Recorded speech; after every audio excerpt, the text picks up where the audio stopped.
Evolución, realidad o creencia. El presente documental empieza en la situación en la que se paró el vikingo primero y el vikingo segundo. Vamos a dirigir nuestras preguntas a científicos que han examinado concienzudamente algunos aspectos de la teoría de la evolución, para que nos ayuden a descubrir cuál es la situación actual.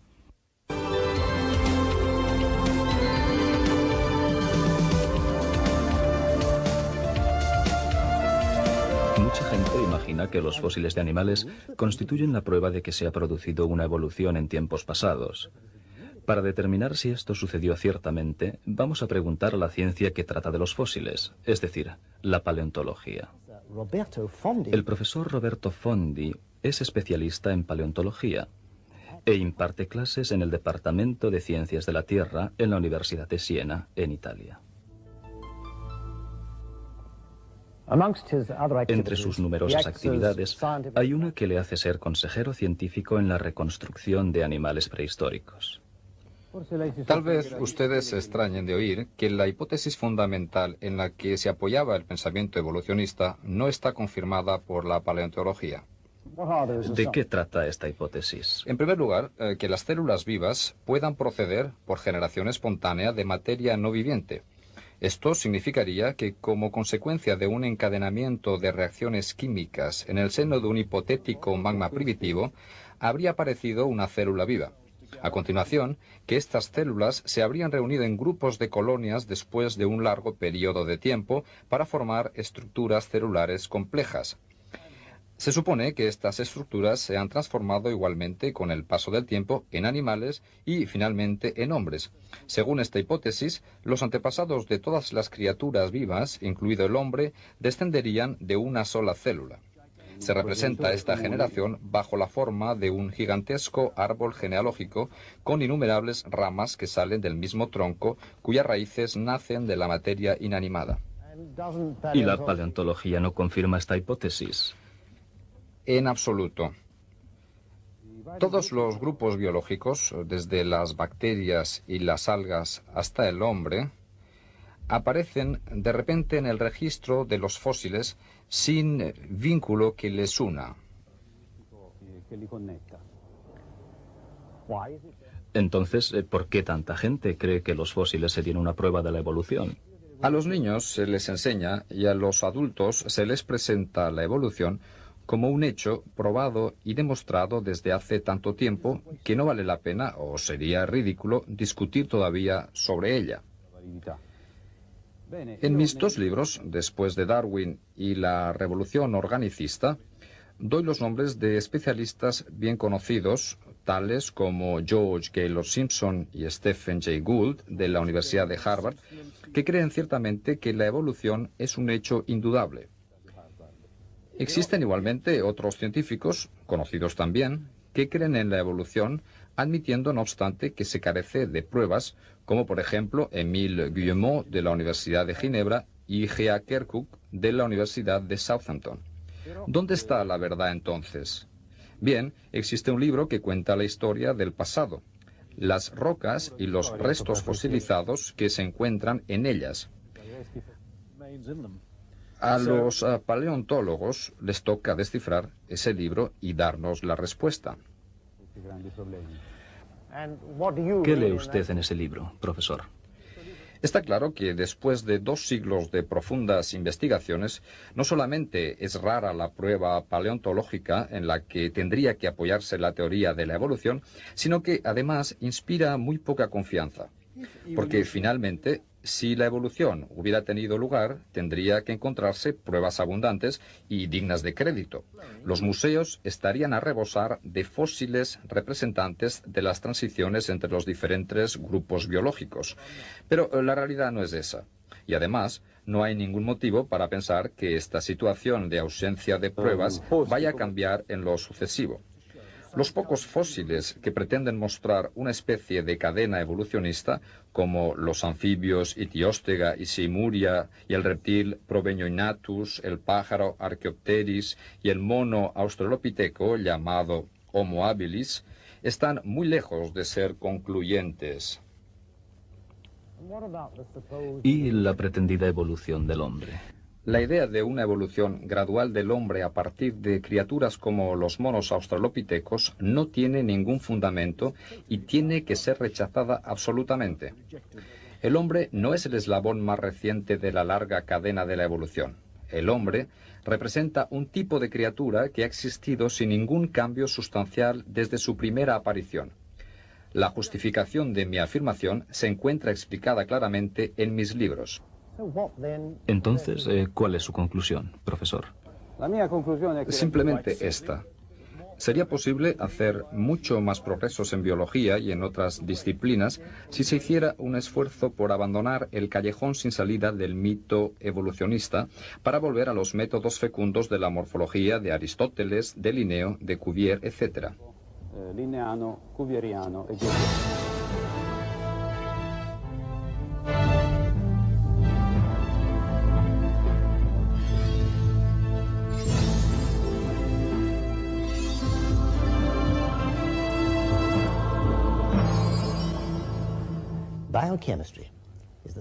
La bioquímica estudia la esencia misma de la vida y su estructura. Penetra en el interior de la materia, en el núcleo de la célula viviente. Actualmente no hay nadie tan cualificado como el científico bioquímico para enseñarnos si una forma de organismo vivo podría transformarse en otra forma de vida. He aquí al profesor Sermonti, especialista de fama internacional en genética, biología molecular y bioquímica. Preguntémosle qué piensa de la evolución. Profesor, a la luz de la biología molecular moderna, ¿cómo concibe usted la teoría de la evolución? Los nuevos descubrimientos en biología molecular han modificado notablemente nuestras ideas referentes a varias cuestiones, principalmente a la teoría de la evolución. ¿Podría precisar de qué forma? Los resultados obtenidos en biología molecular y en genética han demostrado que lo que pretende el evolucionismo, es decir, que las mutaciones encuentran su fundamento en la selección natural, es simplemente falsa.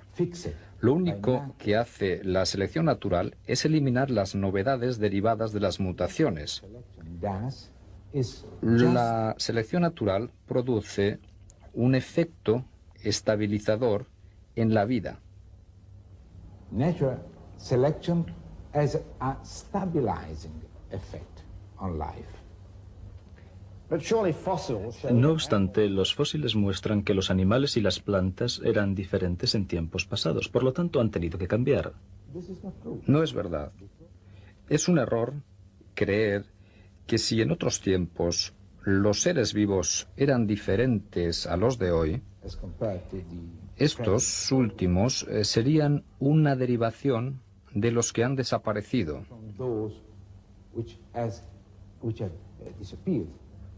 Los seres antiguos no han dado origen desapareciendo a seres nuevos.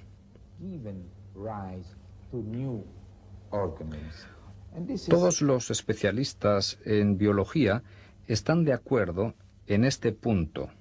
Nadie sostiene que los mamíferos se derivan de los dinosaurios. Además, esto es imposible. Es una concepción totalmente falsa.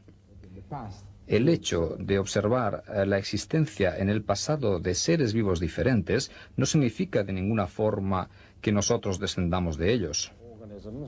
La teoría de la evolución pretende que ciertos organismos todavía más primitivos que las bacterias hayan evolucionado durante un lapso de tiempo considerable hasta llegar al hombre. ¿Qué piensa usted de esta teoría, profesor? Es una teoría ridícula e imposible. No hay nada que pueda permitir a un organismo transformarse en hombre. Pero más importante todavía es que lo que aparece como un organismo simple es, de hecho, una realidad biológica muy compleja.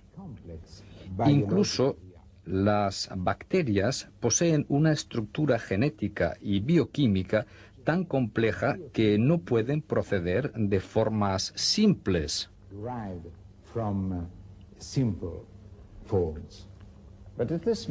¿Significa esto que todo lo que es viviente ha sido complejo siempre desde sus orígenes? Exactamente. Es lo que nos enseña precisamente la biología molecular y la genética. La complejidad existe desde los orígenes. Por ejemplo, el estudio que hemos empezado del núcleo de la célula muestra que el sistema responsable de la producción de las enzimas, sin las que la síntesis de proteínas no puede producirse, es idéntico desde la bacteria hasta el hombre. De la misma manera que los mismos tipos principales de criaturas y de plantas existen hoy y antiguamente. Así, está claro que el mismo mecanismo complejo de la vida ha existido desde el inicio. Esta es la mejor prueba para el especialista en genética. Una última pregunta, profesor. ¿Cuándo hizo su aparición el hombre? El hombre, no hay ninguna prueba de que el hombre proceda de otro animal anterior. Lo que podemos decir, observando los cromosomas o el ADN del hombre y comparándolos a los de otras especies, es que el hombre es un ser original. No procede de ninguna otra especie. La genética rechaza totalmente la idea de que el hombre sería una criatura reciente procedente de una forma anterior diferente. Cannot be supported by genetic data at all. Uno de los problemas con los que se encuentran los geólogos es el árbol fósil del que existen algunos ejemplares en Australia, en América y en otros lugares diferentes. Se puede comprobar que algunos atraviesan verticalmente varios espesores de hulla. He aquí uno, por ejemplo, que se encuentra en una mina de carbón de Birmingham, en América del Norte. Pueden llegar incluso a medir 12 metros de altura y atravesar varios bancos de rocas. Este esquema da una idea de tales casos.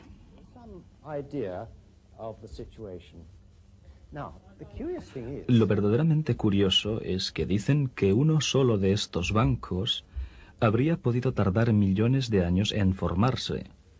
Si fuera cierta esta afirmación, habrían pasado millones de años antes de que el árbol estuviera enterrado. Pero esto no es posible, ya que el árbol se habría podrido y se habría descompuesto mucho antes de estar enterrado completamente. ¿Cómo explicar estos fósiles? Un especialista se ha decidido a investigar todo lo referente a este caso, y el episodio que vamos a ver nos dará una idea de las implicaciones sorprendentes de sus conclusiones. Para poder seguir la explicación, hay que entender la diferencia entre una capa y un banco. Aquí estamos viendo bancos de color anaranjado, amarillo y azul. En cada banco se pueden ver varios estratos. No obstante, lo que no podemos ver son las capas de sedimentos. Y no pueden verse porque cuando llega cada capa de sedimentos, ésta se divide en bancos, como los que estamos viendo. Si pudiéramos ver las capas, se parecerían más o menos a esto. Al final del documental, llegaremos a entender por qué es esencial diferenciar los bancos de las capas. No solamente tendremos la solución al problema del árbol fósil, sino que esto nos explicará también por qué la teoría de la evolución carece de rigor científico.